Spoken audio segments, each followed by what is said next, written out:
We ended up going with a ProMaster for a few reasons. We liked how wide it was so that we'd be able to sleep sideways and save a little bit of room for the shower, have a little bit more living space this way.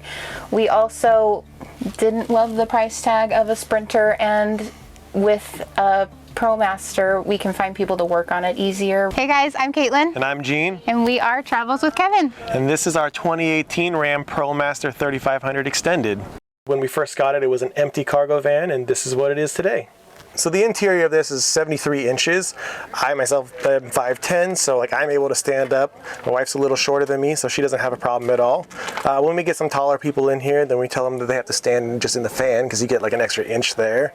But overall, one of the reasons we chose a high top is we wanted to be able to stand up and move around within the van, not just be like hunched over. One of our must-haves in a van was actually a shower, because we knew we'd be going places that we might not have access to a shower, so we made sure to build one into here. This shower is actually 24 by 32, like the shower pan itself, but to make it a little more elbow room inside so you could actually do what you need to do, we actually got this extending shower arm that actually folds out and makes it into a full 32 by 32 space. And then our water tank is actually a 46-gallon fresh water tank that we have underneath the bed in our garage space. As part of our shower, we decided we didn't really want to have a gray water tank that we have to deal with. So with a shower, we actually have a spigot on the back that we can connect a hose to run it to a specific drain, or if we're somewhere that we can dump responsibly, we can just pour right out onto the floor or right into a bucket and, you know, dispose of it properly. We only use biodegradable soaps when we're using our shower, so that way we're making sure we're not making an impact on the environment. In our shower, we chose to use a Nature's Head toilet. It's a composting toilet where it diverts the urine into the front and the solids go into the back. We chose a composting toilet because we didn't really want to deal with a black tank or where you dump a black tank. And the cassette toilets, the idea of mixing the solids and liquids just kind of makes a stench that you have to deal with. And so far we've been very happy with the way the Nature's Head like keeps smells all contained. We have the Suburban Range. It's a 3-burner stove with a 17-inch oven inside. When we first thought about a van, we decided that we wanted to have access to cook whatever way we want to. So we mostly just use the stove top. It runs on propane. But then the oven comes in handy for when we want to do things like roast vegetables or make nachos like a lot of van lifers like to do. So in our cabinets here below the counter is where we do the majority of our storage for our kitchen, right? So the top one here is where we keep all our utensils and everything that we use for cooking or eating. The next drawer down, this is kind of just where we put random mishmash of, we have a straight iron, a curling iron, our plates, our bowls are here. Below that is where we have our slow cooker, our blender, a hand mixer. Above the stove over here we have upper cabinets, which this first one we just use to store all our spices. To keep the doors closed we have these very high strength magnets, and then we have these hinges that actually hold them open. They're just like a mechanical hinge, and as soon as you hit this like top portion they just hold it up, but then a little pressure will close it. As we move back, this is actually just closed above our bed, where we keep like our shirts and everything on this side and our pants and everything on the further one. We don't like have our own like his and hers closets. We just kind of mix, like you get this half, I get that half. This box right here right off to the side of our counter is actually where our vent for our air conditioner pumps cold air like towards the feet of our bed. This unit's actually a 12-volt unit from Cruising Comfort. We can actually run it for several hours just on our solar alone, or when we're plugged in we can run it indefinitely. On this side we actually have our sink, which is a full-size kitchen sink. We chose to use a big sink for a couple reasons. First, when we use our slow cooker while we're driving, we actually just put it in the sink, so we had to have a sink big enough to hold it. We prefer to cook while we're driving because we can run our alternator charger, and when we get somewhere then we have dinner already ready. We have actually a 3-stage drinking water filter, which was like a necessity because we never really know where we're getting our water from. We have a filter that we use when we put the water in the tank, but then to make sure that it's safe for drinking, we wanted to make sure we had multiple stages of filtering. And then on the side we just have a soap dispenser, which we actually have antibacterial like dish soap that comes out of that. That's also biodegradable. We do collect the gray water from our sink in just a water can underneath that we just empty every 2 or so days. In the rear of our van is where we have our queen size bed. It's 70 inches from one side to the other, which works perfectly for me since that's my exact height.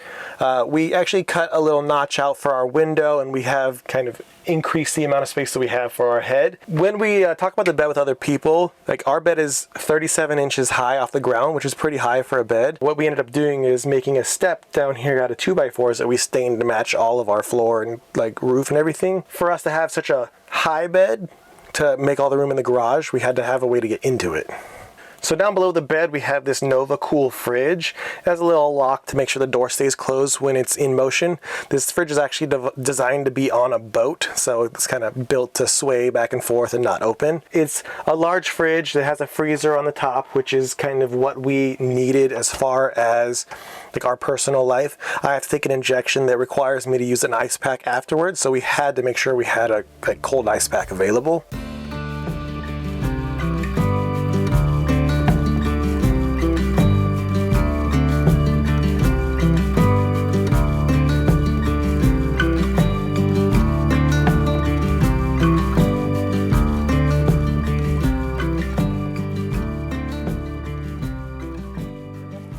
So we chose to live in a van after kind of a long journey. We got really interested in tiny homes for a little while, and we really thought we were going to try to do a tiny home, but there are so many zoning complications with that people start using tiny homes on wheels to get around that. And so we're like, well, if it's on wheels, what are our options there? So we started looking at school buses. And then after a while looking at school buses, we kept thinking like, but do we really need all that space? Is that really what we need? And so we slowly started finding more van life, like Instagram accounts and YouTubers, and we're like, I think that could work. I really think that's something that we could do. And so we started saving. We just saved a whole bunch of money, and we started making plans, and we were pretty convinced we wanted a ProMaster, so we started making designs for what our ideal ProMaster would look like. And then we took a trip in a ProMaster to just see if we even liked it. And it was a short wheelbase ProMaster where it had bare minimum, just a bed and a sink, but we loved every minute of it, and so we were like, yes. And we've chased after it ever since. This right here is actually a full-length pantry that we built in. It also doubles as our full-length mirror. So in our van, we installed 2 max air fans. We have this one right above the kitchen and bathroom area to kind of extract all the moisture from this area. And then we have one above the bed as well, that when you use them together, you get really good airflow just going all the way through the length of the van. Our ceiling is actually made of knotty cedar that we just picked up from Home Depot. We had to sand and stain it, and then we used a polyurethane to seal it to make sure no moisture can get in. Then we also installed these lights that we just got off of Amazon. They're just little puck lights that are LED, where we have 2 different zones up front and in the rear. In our van, we used mostly Havelock wool insulation, so that's in the ceiling and in all the walls. Then our flooring is actually using rigid foam board to add just an insulated value to the floor as well. For all the windows in the van, we decided we wanted a professional grade window cover because we didn't feel that we had the skills to make them ourselves. So we ended up going with a company called Van Made Gear that actually makes custom window covers for the ProMaster van specifically. This one is actually very easy to use on our sliding door. It just rolls right down and it blocks out like all the light. Because one half of our window opens, this one actually has a little panel that flips up, so we're able to still get airflow through our window when we open it. Up front, we decided to put swivels under both the driver and passenger seat. That didn't come stock. It was part of our overall design to have this as like a dining room area, so it was a must-have for our ProMaster. So right here, we actually built this table using one of these Lagoon table mounts. When we're eating dinner, we just switch it around.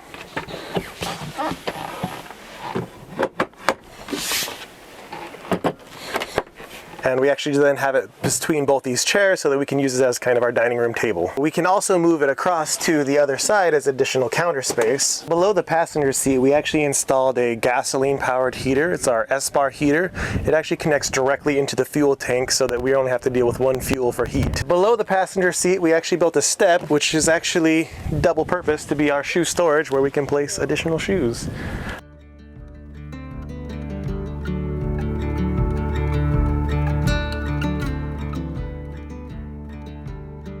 2018, brand new on the lot when we bought it. We bought it in 2019 after the 2020s hit the lot, so the dealer was really trying to get it off their lot because it had been there for a while already. So we were able to get a pretty killer deal. We ended up being able to buy this for $30,000. There was about 900 miles on it when we bought it. And then since then we've put around $27,000 into it to make it what it is today, to give us all the luxuries of home. So As far as entry to this, it's still less than it would have cost us to have it built by someone else. We had actually priced out through a different company like what they would charge us to build it, and they were estimating us about $30,000 just in labor alone. On the side of our bed, we actually hung these hampers as laundry baskets, and we thought about this from the beginning. We knew we would have a little space that we could reach down, so we're able to put all of our clothes just off the side of the bed, and then whenever we pull into a laundromat, all our clothes are right there that we can wash immediately. Otherwise, this is where we keep like our ladder to get on the roof to clean our solar panels, or just whatever storage we need, like our laundry materials, like our soaps, and clearly some extra chips for the party we're at, or drinks. So up on the roof of the van, we have 5 100-watt solar panels from Red & G. So we have 500 watts of solar that charges all of our 400 amp hours of lithium. So we have a lot more solar than most people, but it is what the cost of having an air conditioner in your van is. We also have our WeBoost antenna up there, which is how we extend our cell phone range. And then on the side, we actually have a Fiamma awning, which is a huge awning that gives us more livable space outside. So on the side of our van, we actually have inlets for our power and water. So this is a shore power connection where we can connect up to a 30 amp circuit. On this side, we have the water. This is where we actually put water into our water tank, or we can connect them to a city water hose and use city pressurized water instead of having to use my water pump inside. This panel is hiding the propane water heater. So this is the vent for the propane water heater so that we don't have any of the exhaust coming inside. And down below that is actually where we have the drain for our shower that we were talking about inside. On our ProMaster, we knew that we were going to do a lot more off-roading. It's not necessarily a 4x4 vehicle, but we decided to upgrade our tires to an all-terrain tire, but they do make a world of difference. So one piece of advice that I'd give to anyone that's looking to start this or is really considering it deeply is you don't need to spend as much money to build like your perfect van as we did. Like, we know people that have spent a couple grand building out their van, including the cost of the actual van itself, and are just as happy as we are in their van. Van life has been all about what you need to be happy. My advice to anyone in this process, building, thinking about it, is just to be adaptable. Things are going to go wrong. Things aren't going to go the way that you thought they would, but just breathe and everything will work out the way it should. Thank you guys so much for stopping by and touring the van. If you want to keep up with us, follow our adventures. We are Travels with Kevan on Instagram, and we'd love to have you join us.